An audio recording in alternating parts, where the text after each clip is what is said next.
बनाने जा रही हूँ रसमलाई। इसके लिए मैं शान रसमलाई मिक्स यूज़ करूँगी। तो चलिए रेसिपी स्टार्ट करते हैं। इसके लिए हमें चाहिए 1 लीटर फुल क्रीम मिल्क चाहिए। बॉयल आने तक वेट करेंगे। बॉयल आ चुका है। 1 टेबलस्पून शुगर ऐड करेंगे। 3/4 कप यहाँ पे मैंने कंडेंस मिल्क लिया है। आप अपने हिसाब से क्वांटिटी कम या ज़्यादा कर सकते हैं, जितना मीठा आपको पसंद हो। 3 मैंने यहाँ पे हरी इलायचियाँ ली हैं। 1 चम्मच मैंने कटे हुए पिस्ते और बादाम लिए हैं। मिक्स करेंगे और लो फ्लेम पे कुक करेंगे ताकि जो मिल्क की क्वांटिटी है वो रिड्यूस हो जाए। कवर करके रखेंगे बिल्कुल लो फ्लेम पे 10 to 15 मिनट्स के लिए। यहाँ पे मैंने शान रसमलाई मिक्स का पैकेट लिया है।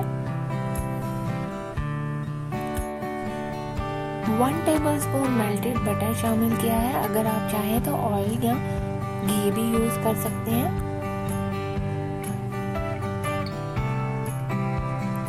एक अंडा लिया है, इसको मैं हाफ करके शामिल करूंगी।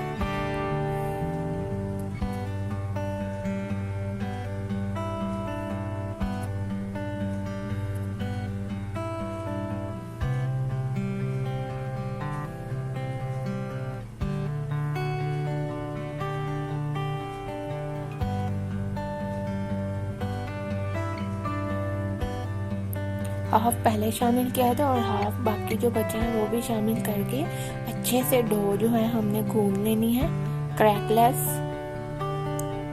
याद रहे जो हमारी डो है वो बिल्कुल सॉफ्ट होनी चाहिए, कोई भी क्रैक नहीं होना चाहिए। इस तरह हमारे बॉल्स जो है वो अच्छे नहीं बनेंगे। कवर करके 5 मिनट के लिए रख देंगे। देखिए मज़ीद अच्छी तरह गूंदेंगे। यहाँ पे मैंने हाफ टेबलस्पून ऑयल मज़ीद यूज़ किया था ताकि डो सॉफ्ट बने और बॉल्स जो है वो क्रैकलेस बने। अगर क्रैक्स होंगे बॉल में तो हम मिल्क में जब इनको शामिल करेंगे तो ये टूट जाएंगे फौरन, इसीलिए बिल्कुल क्रैकलेस होने चाहिए। शेप्स आप अपने हिसाब से दे सकते हैं। देखिए मिल्क भी हमारा रेडी है। यहाँ पे 15 मिनट हो चुके हैं, काफ़ी हद तक रिड्यूस हो चुका है।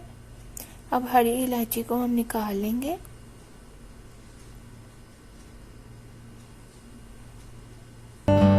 रेडी किए हुए बॉल्स 1 बाय 1 करके इसमें शामिल करेंगे। याद रहे जो फ्लेम है वो मीडियम होना चाहिए। जैसे जैसे ये कुक होते जाएंगे वैसे वैसे इनकी जो क्वांटिटी है वो डबल होती जाएगी। देखिए 10 मिनट्स के लिए मैं कवर करके साइड चेंज करने के बाद 5 मिनट के लिए लो काफी हद तक कवर करके कुक करेंगे। इनका साइज डबल हो गया है। अब मैं इनकी साइज चेंज कर, इनका साइज 4 गुना तक बढ़ चुका है।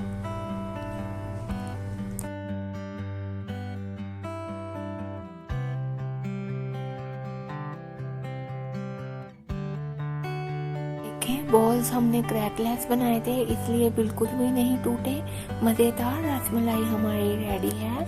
अगर आपको रेसिपी अच्छी लगी है तो चैनल को सब्सक्राइब करें, वीडियो को लाइक करें और अपने फ्रेंड्स एंड फैमिली के साथ शेयर करें। Thank you.